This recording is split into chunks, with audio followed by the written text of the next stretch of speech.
Hi guys, welcome back to another video. This is my 1986 Bedford Rascal, and today I wanted to do a video about everything that's wrong with my Bedford Rascal. So let's get into it.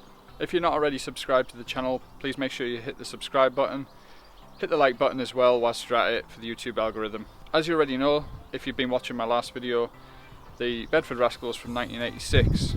As you can imagine, this thing is a real conversation starter. A lot of people say that is so awesome.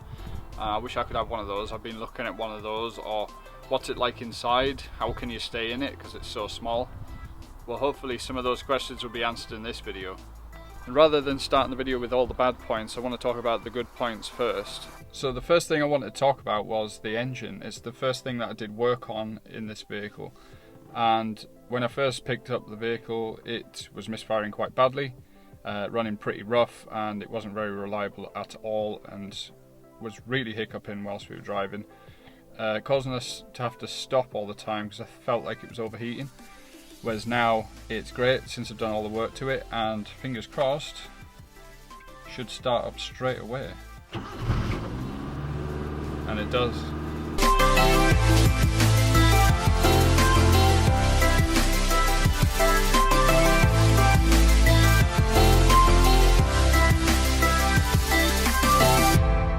As you can see, we have a sink, we have a tap which folds down, folds nicely away, a little bit of a draining board here.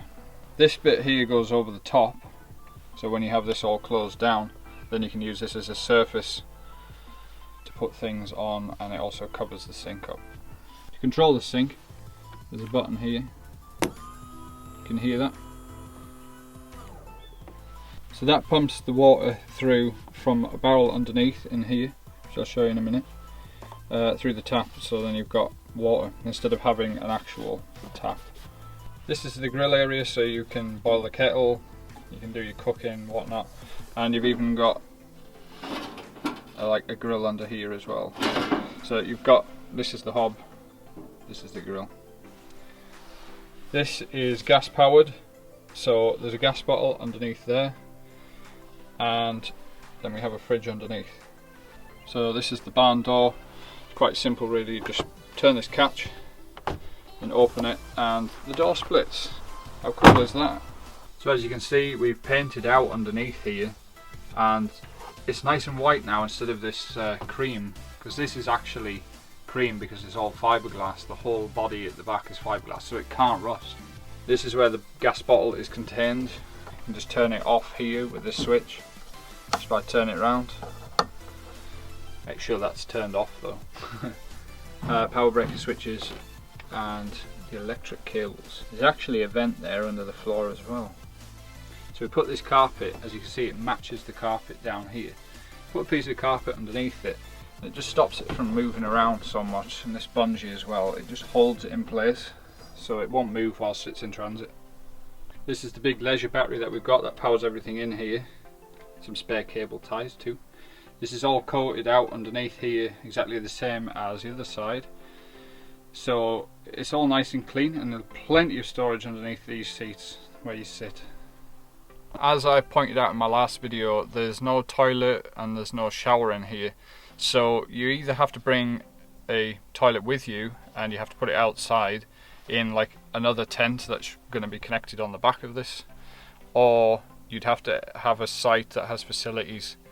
It's a bit inconvenient, there's not much you can do about it because it is quite small in here. There's enough room for an actual double bed, a sink, a fridge and a stove, but there is nowhere that you could put a toilet, and you certainly couldn't have a shower in here. You can just about have a wash in the sink. As you can see, there's a lot of rust around the vehicle. This is mainly surface rust, so there's nothing really to worry about, but underneath there's quite a bit more surface rust, which I'd rather do without, to be honest, but hey, what can you do?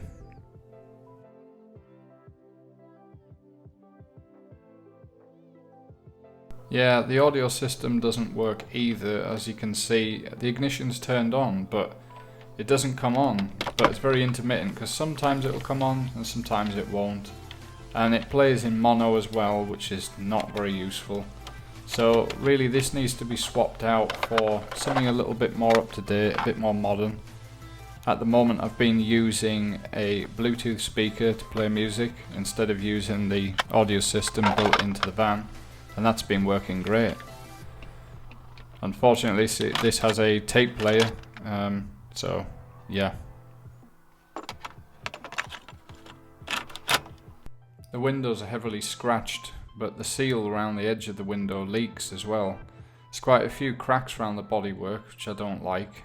Some much larger than others, as you can see, and they both need fixing as well. This is the lighting, it's not brilliant. This is actually coming off. It was held on barely with anything, so now I've got a zip tie on it because I need to disconnect it, and I've got these LEDs in here which the previous owner fit, which are pretty bright. This is the other light here, see, on and off. But it doesn't actually do much to the cabin itself. They're pretty bad lights, to be honest. So another thing I'm going to be changing in here that I'm not very happy about, and I would class as a bad point to be honest, is the headliner itself. So we've got all this grey headliner around the windows, the ceiling, all the way around pretty much.